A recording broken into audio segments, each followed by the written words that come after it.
नमस्कार साथियों, fun study with me geography में आपका स्वागत है।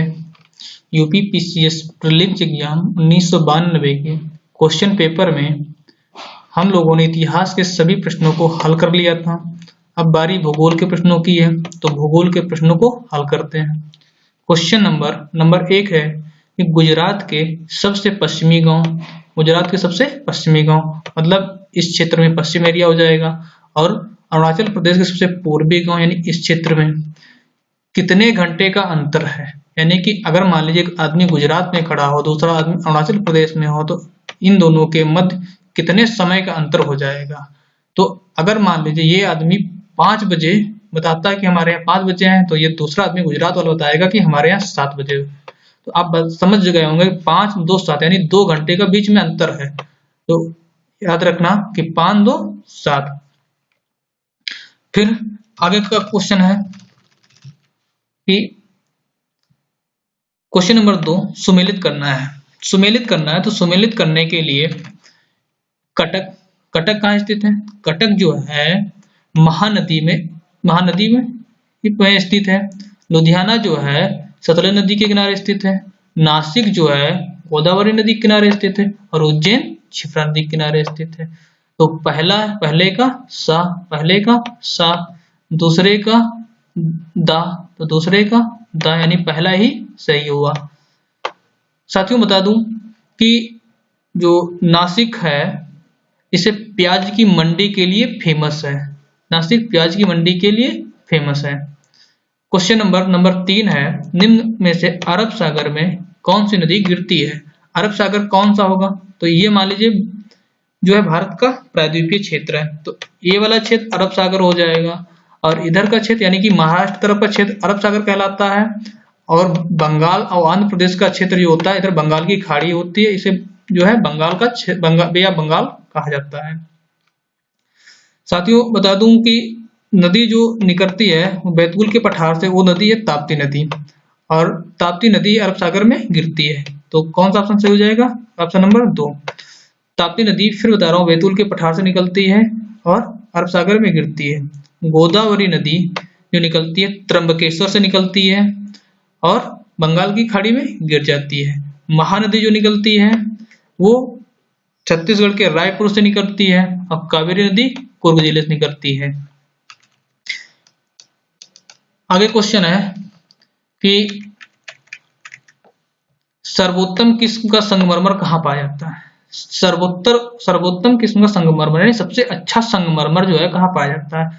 मकराना में पाया जाता है, और इसी मकराना से जो है ताजमहल का निर्माण हुआ है। यानी मकराना में जो संगमरमर पाया जाता है उस संगमरमर से ताजमहल को बनाया गया है। क्वेश्चन नंबर 5 है, जो सागवन वृक्ष है तो कहाँ पाया जाता है? हिमालय के तराई क्षेत्र में पाया जाता है। देवदार सागवन से ऊंचे होते हैं, और ऊंचे होंगे तो जो है ये हिमालय के उच्च भाग में पाए जाएंगे। सुंदरवन डेल्टा में पाए जाते हैं, और सिनकोना मध्य प्रदेश में पाया जाता है। देवदार के बारे में बता दूं क्यों ये पेड़ ऊंचे होते हैं। असल में हर एक पौधे को भोजन के लिए सूर्य के प्रकाश की आवश्यकता होती है। अगर सूर्य का प्रकाश मिलेगा तभी भोजन पौधा बना पाएगा। तो याद रखना कि इस पौधे को भोजन बनाने के लिए सूर्य प्रकाश चाहिए, तो सूर्य का प्रकाश तो नीचे मिलेगा नहीं, क्योंकि आसपास बहुत से छोटे बड़े बड़े पौधे, ये सारे पौधे ऊपर भागते हैं ताकि इनको पहले सूर्य प्रकाश मिले, इसी वजह से ये ऊंचे हो जाते हैं। क्वेश्चन नंबर 5 को मिलान कर लीजिए। सागवन पहला यानी पहले का पहला सही, तो इसमें कोई ऑप्शन नहीं है, पहला ही सही है। राजस्थान नहर कहां से निकाली गई है? तो राजस्थान नहर जो है राजस्थान में इंदिरा नहर है। कौन सी नहर है? उसे राजस्थान की नहर भी कहा जाता है। राजस्थान में कौन सी नहर है? इंदिरा नहर। तो इंदिरा नहर सतलज नदी से निकाली गई है। इंदिरा नहर कहां से निकाली गई? सतलज नदी से निकाली गई है। सरदार सरोवर बांध यानी सरदार सरोवर डैम कहाँ स्थित है? तो सरदार सरोवर बांध गुजरात में स्थित है। सरदार वल्लभ भाई पटेल की जो मूर्ति है इसी बांध के पास में ही बनी हुई है, और यह मूर्ति 182 मीटर ऊंची है, और इस मूर्ति का नाम है statue of unity. Statue of unity, फिर रिपीट कर रहा हूं, स्टैच्यू ऑफ यूनिटी नाम सरदार वल्लभ भाई पटेल की मूर्ति का है, और स्टैच्यू ऑफ लिबर्टी जो अमेरिका में स्थित है। ठीक है। सरदार सरोवर बांध किस नदी पर बनाया गया है? तो ये नदी नर्मदा है। कौन सी नदी है? नर्मदा। साथियों नर्मदा नदी के बारे में बता दूं, नर्मदा नदी अमरकंटक के पहाड़ी से निकलती है। कहां से निकलती है? अमरकंटक की पहाड़ी से। और इस नर्मदा नदी जब गिरती है अरब सागर में गिरती है। कहां गिरती है? अरब सागर में, यहाँ पर गिरेगी। और अरब सागर में गिरेगी तो जहां पर गिरेगी धुआंधार जलप्रपात बनाएगी। ब्यास नदी ब्यास कुंड से निकलती है। माही नदी जो निकलती है विंध्याचल पर्वत से निकलती है। और साबरमती नदी जो निकलती है और अरावली क्षेत्र से निकलती है। माही नदी के बारे में बता दूं, यानी माही नदी जो है ये कर्क रेखा को 2 बार काटती है। कोयना जल विद्युत गृह कहाँ स्थित है? तो कोयना जल विद्युत गृह महाराष्ट्र में स्थित है। कहाँ स्थित है? ये महाराष्ट्र में स्थित है। हल्दिया बंदरगाह से कौन सी वस्तु आयात की जाती है? आयात मतलब है कि अपने यहाँ मंगाया जाना, ठीक है। कोई वस्तु विदेश से मंगाई जाती है तो कहाँ से मंगाई जाती है? यानी बंदरगाह से मंगाई जाती है। तो मत्स्य, हैवी मशीन, इस्पात, पेट्रोलियम पदार्थ। साथियों बता दूं हल्दिया बंदरगाह से पेट्रोलियम पदार्थ मंगाया जाता है जो उत्तर भारत को सप्लाई होता है। और हल्दिया बंदरगाह जो स्थित है साथियों वो हुगली नदी के किनारे स्थित है। ये गंगा की 2 शाखाएं हो जाती हैं तो हल्दिया बंदरगाह इस हुगली नदी की में स्थित है। और ये दूसरी शाखा को पद्मा कहा जाता है। गंगा की दूसरी शाखा को पद्मा कहा जाता है जो जमुना से आकर मिलती है भैरव बाजार बांग्लादेश में। क्वेश्चन नंबर 11 है निम्न में से कौन सा लौह क्षेत्र है? तो लोहे का क्षेत्र इनमें से कौन है? सीवान, झरिया, सिंहभूम, कुद्रेमुख। साथियों कुद्रेमुख जो है लौह क्षेत्र है और झरिया जो है कोयले का क्षेत्र है। झरिया झारखंड में पाया जाता है। याद करने का तरीका झा से झरिया, झा से झारखंड। कुद्रेमुख का से कर्नाटक, का से कुद्रेमुख। साथियों कर्नाटक में एक पहाड़ी पाई जाती है जिसे बोलते हैं बाबा बुदान की पहाड़ी। याद रखना बहुत इंपॉर्टेंट है बाबा बुदान की पहाड़ी। किस तारीख को सबसे बड़ा दिन होगा? साथियों इसको मैं समझा रहा हूं, समझ में आ जाना चाहिए कि मान लीजिए पृथ्वी जो होती है तो गोल होती है, मान का लेना हो तो होती ही है, गोल होती है। पृथ्वी का पथ परवलयाकार होता है। तो इसमें जो है 2 भाग होते हैं पृथ्वी में। एक भाग को उत्तरी गोलार्ध कहते हैं, दूसरे को दक्षिणी गोलार्ध कहते हैं। घंटे मात्र हमारे पास 24 होते हैं। समझना जरा लॉजिक को, घंटे कितने होते हैं? 24 घंटे होते हैं। और इधर मान लीजिए सूर्य है तो सूर्य जब इधर होगा तो उत्तरी गोलार्ध की तरफ है, तो इधर जब है तो इधर सबसे ज्यादा देर तक चमकेगा। जब इधर चमकेगा तो इधर प्रकाश ज्यादा देर तक रहेगा, अर्थात इधर दिन बड़ा होगा। और यही सूर्य जब इधर पहुंचेगा तो इधर ज्यादा देर तक चमकेगा, तो यही प्रकाश इधर चमके नीचे ज्यादा होगा और ऊपर कम होगा। यही कंडीशन है जब हमारे यहाँ यानी उत्तरी गोलार्ध में दिन बड़ा होता है तो दक्षिणी गोलार्ध में दिन छोटा होता है। जब उत्तरी गोलार्ध में दिन छोटा होता है तो दक्षिणी गोलार्ध में दिन बड़ा होता है। इस क्वेश्चन का आंसर है 21 जून। कितना है आंसर? 21 जून 21। ठीक है 21 जून। साथियों बता दूं 21 जून को उत्तरी गोलार्ध में दिन बड़ा होता है। तो याद रखना 21 जून को इधर दिन छोटा हो जाएगा, नहीं छोटा हो जाएगा, यानी दक्षिणी गोलार्ध में छोटा हो जाएगा। और फिर 22 दिसंबर को साथियों, कब? 22 दिसंबर को, 22 दिसंबर को दक्षिणी गोलार्ध यानी इसमें दिन बड़ा होता है। तो जब इधर दिन बड़ा होगा, नीचे वाले में दिन बड़ा होगा, तो ऊपर वाले में ऑटोमेटिक दिन छोटा होगा, यानी उत्तरी गोलार्ध में 22 दिसंबर को छोटा होता है। ठीक है। सर एक बात बताना, जब 24 घंटे होते हैं तो कभी ना कभी ये सूर्य जो है बराबर बराबर विभक्त करेगा, यानी 10 घंटे 12 घंटे ऊपर देगा प्रकाश और 12 घंटे नीचे वाले में प्रकाश देगा। मतलब 12 घंटे उत्तरी गोलार्ध में और 12 घंटे नीचे वाले गोलार्ध में। तो ये होता है साथियों मार्च में।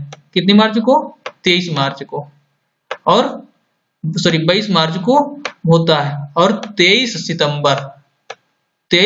सितंबर को होता है, 2 बार होता है। ठीक है, 22 मार्च और 23 सितंबर को। ठीक है। क्वेश्चन नंबर 13 है कि ग्रहों के बारे में क्या सत्य है? ग्रहों के बारे में क्या सत्य है? आप लोग जब ग्रह पढ़ेंगे तो उसमें पढ़ेंगे उनकी कंडीशनें क्या क्या होती हैं। इसमें बता देता हूं, ग्रह के पास कोई अपना प्रकाश नहीं होता है। ये कोई अपना प्रकाश नहीं होता है, इसीलिए ये अप्रकाशमान होते हुए भी चमकते हैं। ठीक है। कैसे चमकते हैं? कि सूर्य के प्रकाश से चमकते हैं। ठीक है, जिसे लाइट का रिफ्लेक्शन भी बोलते हैं। लाइट के अपवर्तन के कारण जो है चमकते हैं। क्वेश्चन नंबर 14 कथन है तीर्थ निर्धारक रेखा पर ग्रीनविच समय से 12 घंटे आगे है या 12 घंटे का अंतर है। बिल्कुल बात सही है। तिथि निर्धारक रेखा 180 डिग्री देशांतर पर स्थित है। साथियों मैं बता रहा हूं, अभी मैंने बताया था ये पृथ्वी है, मान लीजिए ये पृथ्वी है, ये पृथ्वी हो जाएगी। पृथ्वी का में जो खड़ी रेखाएं होती हैं साथियों, ये देशांतर कहलाती हैं। क्या कहलाती हैं? देशांतर। साथियों कुल रेखाएं 360 होती है। मैंने पहले वीडियो में भारत के सामान्य परिचय में ये बताया है 360 होती हैं। तो पृथ्वी कैसी है? गोल। तो याद रखना साथियों 180 सामने होंगी, 180 किधर होंगी? सामने रेखाएं होंगी, और 180 गोलोक जो होगा ये पृथ्वी के पीछे में होंगी। ठीक है साथियों। तो जो साथियों 180 सामने होती हैं तो ये समय को निर्धारित करते हैं। जो ये सामने होंगी ये समय को निर्धारित करेंगी, जो पीछे होंगी ये दिन को निर्धारित करेंगी। आज रविवार है और रविवार जैसे ही 12 बजेगा पीछे वाले में, उसके आगे तुरंत जैसे सूर्य पहुंचेगा वो सोमवार पर तब्दील हो जाएगा। तो तिथि को निर्धारित यानी कि दिनांक को निर्धारित कौन करता है? पीछे वाली रेखा है 180 डिग्री रेखा है, और आगे वाली करती हैं समय को निर्धारित। तो दोनों के बीच 12 घंटे का अंतर हो जाएगा? नहीं हो जाएगा? बिल्कुल हो जाएगा। इसीलिए कथन और कारण दोनों सही हैं। फिर क्वेश्चन नंबर अगला है 15 नंबर। किसी जहाज को कम समय में एक स्थान से दूसरे स्थान तक जाने के लिए किस मार्ग का पालन करना चाहिए? तो समुद्री धारा नंबर 1, समुद्री हवा नंबर 2, नंबर 3 देशांतर, नंबर 4 अक्षांश। साथियों बता दूं, एक मान लीजिए मकान बना हुआ है, एक मकान बना हुआ है और इस मकान में जाने के लिए जीने हैं तो, और एक लिफ्ट है। तो आप बताइए मुझे, जो जीने होंगे समांतर होंगे, ऐसे से होंगे, ठीक है, और जो लिफ्ट होगी तो सीधे लेकर जाएगी। तो आप किस में जल्दी पहुंचेंगे? जाहिर बात है लिफ्ट से ज्यादा पहुंचेंगे। तो अभी मैंने बताया देशांतर रेखाएं खड़ी होती हैं, इसीलिए देशांतर रेखा का मार्ग अपनाते हैं। सारे जहाज प्लेन जितने भी हैं देशांतर रेखाओं का मार्ग अपनाते हैं। निम्न में से कौन सा सबसे छोटा महाद्वीप है? महाद्वीप सबसे छोटा कौन है? ऑस्ट्रेलिया महाद्वीप सबसे छोटा है। ऑस्ट्रेलिया महाद्वीप सबसे छोटा और एशिया महाद्वीप सबसे बड़ा है। बड़े बांध बनाने का विरोध क्यों किया जाता है? जरा इसमें लॉजिक थोड़ा समझना। बड़े बांध क्यों बनाने का विरोध क्यों किया जाता है? जनसंख्या के विस्थापन की समस्या उत्पन्न होती है। चलो ये तो मान लो नहीं हो सकती, मान लो थोड़ा अलग कर दिया जाए, होती है, लेकिन अगर मान लीजिए कहीं दूसरी जगह जमीन पर ले लिया गया तो कोई बात ही नहीं। प्रकृति का असंतुलन पैदा होता है, बिल्कुल बात सही। जब जंगल मान लीजिए मैदान है तो वहां बनाएंगे तो जनसंख्या विस्थापित करनी पड़ेगी, या जंगल है तो वहां बनाएंगे तो वहां पर जंगलों को काटना पड़ेगा। जंगल काटेंगे तो जाहिर बात आपको पता है कि प्रकृति का असंतुलन पैदा होगा। और डैम जब बनता है तो वहां पर पानी रोका जाता है, जहां पानी रुकता है तो वहां पर भार ज्यादा हो जाता है, इससे भूकंप और अन्य खतरे ज्यादा होने की संभावना बनी रहती है। इसलिए अत्यधिक धनराशि व्यय करनी पड़ती है। ये तो मान लीजिए कोई पॉइंट ही नहीं है, धनराशि जितनी करनी पड़ती है, लेकिन मतलब सुविधा के लिए जनता की मतलब बनाया जाता है, इसलिए इसे बी सही है। प्रकृति का असंतुलन पैदा हो जाता है। क्वेश्चन नंबर 18 है। क्वेश्चन नंबर 18 को ध्यान देते हैं। उच्च दाब क्षेत्र में भूमध्य सागर की ओर बहने वाली पवनें क्या होती हैं? ध्यान देना शब्द यहाँ पर है उच्च दाब। तो याद रखना जिधर जब ये भूमध्य रेखा, साथियों ये पृथ्वी मान लीजिए बीचों बीच रेखा होगी, जो सूर्य भी मैंने बताया सूर्य सीधे पर चमकेगा। जब सूर्य चमकता है तो यहाँ की जो वायु होगी वो गर्म होगी और ऊपर उठेगी। जब गर्म होगी ऊपर उठेगी 10 किलोमीटर ऊपर उठती है और ऊंचे की तरफ चलना चालू कर देगी, गोलार्ध की तरफ। और ये जैसे ही 30 डिग्री 35 डिग्री के बीच पहुंचेगी तुरंत इसे वापस मोड़ दिया जाएगा, और जैसे ही मुड़ेंगी ये व्यापारिक पवनों में बदल जाएंगी। क्या है? किसमें बदल जाएंगी? व्यापारिक पवनों में। तो ये तुरंत उल्टा भूमध्य सागर की ओर चलना चालू हो जाती है, भूमध्य सागर की ओर चलना चालू हो जाएंगी। तो ये कौन सी पवनें होती है? व्यापारिक पवनें होती है। सुएज नहर किन दो सागरों को जोड़ती है? सुएज नहर जो जोड़ती है भूमध्य सागर को, यानी कि भूमध्य सागर को लाल सागर से जोड़ती है, भूमध्य सागर को लाल सागर से जोड़ती है। और इस सुएज नहर का निर्माण कब किया गया था? तो साथियों 1869 में किया गया था। कब किया गया था? 1869 में। साथियों मैं बता दूं सुएज नहर से क्वेश्चन इस बार ये नहीं आया था। 2018 में क्वेश्चन इस सुएज नहर में कुछ जो है झीलें हैं, उन झीलों का क्रम लगाने के लिए आया था। सुएज नहर से आया तो जरूर था। ये सुपरस्टार क्वेश्चन है, आयोग का पूछता जरूर यहाँ से, हर 2 साल या 3 साल में रिपीट जरूर कर देता है। सुएज नहर के बारे में बता दूं, ये विश्व की सबसे व्यस्ततम पोतवाहक जो है नहर है। ठीक है। अब क्वेश्चन है 22 नंबर। वोल्गा नदी कहाँ गिरती है? वोल्गा नदी जो निकलती है साथियों वो यूरोप से निकलती है। कहां से निकलती है? यूरोप से। और ये वोल्गा नदी यूरोप की सबसे बड़ी नदी है और वल्दाय पहाड़ियों से निकलती है। मैंने आज इस व्याख्या कुछ में अब करना चालू कर दिया। अगर ये बदलाव अच्छा लगता है व्याख्या करना तो आप बताना जरूर कमेंट में। साथियों ये जो है गिरती है कैस्पियन सागर में। कहाँ गिरती है? कैस्पियन सागर में। और व्याख्या में मैंने लिखा है वोल्गा नदी जो है वल्दाय की पहाड़ियों से निकलती है और यूरोप की सबसे लंबी नदी जो कैस्पियन सागर में गिर जाती है।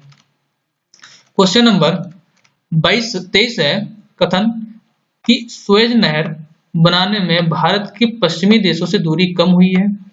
बहुत सही बात है, बिल्कुल सही बात है। सुएज नहर भूमध्य सागर को लाल सागर से जोड़ती, ये भी बात सही है। साथियों ध्यान देना ये भारत बना हुआ है और इधर जो है आप पाएंगे इधर जो है अरब प्रायद्वीप है, तो ऐसे बना हुआ है। तो इस क्षेत्र में ही सुएज नहर बनी हुई है। इससे पहले जब था तो इससे पहले जो था बना हुआ था, इससे पहले अफ्रीका महाद्वीप से हमारे यहाँ जितने भी हैं जहाज आते थे, पुर्तगाली लोग जो आए थे वो, आप ध्यान देना ये भारत है। पहले जो आते थे जहाज, मान लीजिए इधर से कोई जहाज आएगा तो यहां होकर के जाएगा तब भारत पहुंचेगा। अगर मान लीजिए यहाँ सीधे रास्ता काट दिया जाए तो सीधे यहाँ से आदमी यहाँ से जाएगा और यहाँ पहुंच जाएगा। दूरी ऑटोमेटिक कम हुई, बिल्कुल बात सही, दूरी कम हो गई। ये अफ्रीका महाद्वीप है, ये अफ्रीका है, ये भारत है, तो ये बीच की दूरी कम हो गई। जो वास्को डिगामा आया था तो यहीं से इधर गया था और यहीं पर वो एक अब्दुल समद नाम का व्यक्ति मिला था, अब तो जो लेकर गया था भारत में। क्वेश्चन नंबर 23, सुएज नहर बनाने भारत के पश्चिमी देशों से दूरी कम हुई है, सही बात है। और सुएज नहर भूमध्य रेखा को लाल सागर से जोड़ती, ये भी बात सही, उसे हम पढ़ चुके हैं। इसलिए कथन और कारण दोनों सही हैं और एक दूसरे की व्याख्या भी करते हैं। क्वेश्चन नंबर, सुएज नहर के बारे में बता दूं साथियों कि सुएज नहर का निर्माण 1869 में हुआ था, ये बात मिल गई। ब्रिटेन और फ्रांस ने किया था। कारण क्या था ब्रिटेन फ्रांस का करने का? ब्रिटेन के सबसे ज्यादा उपनिवेश देश थे और फ्रांस के भी थे, तो दोनों जो देशों ने मिलकर के किया था और ये काम 100 वर्षों तक चलता रहा। 100 वर्षों के बाद पूरा हुआ था। और सुएज नहर जो है लाल सागर और भूमध्य सागर से जोड़ती है, तो ऊंचे में क्वेश्चन बता चुका हूं। साथियों एक रिक्वेस्ट मेरी है कि अगर प्लीज लाइक और शेयर जरूर और सब्सक्राइब भी करें साथ में। अच्छा लगता है तो कमेंट करें, नहीं अच्छा लगता है तब भी कमेंट करें, ताकि जो कमियां हों वो मैं सही कर सकूं अगले वीडियो में। आपका एक लाइक ही हमारा हौसला बढ़ाता है। धन्यवाद वीडियो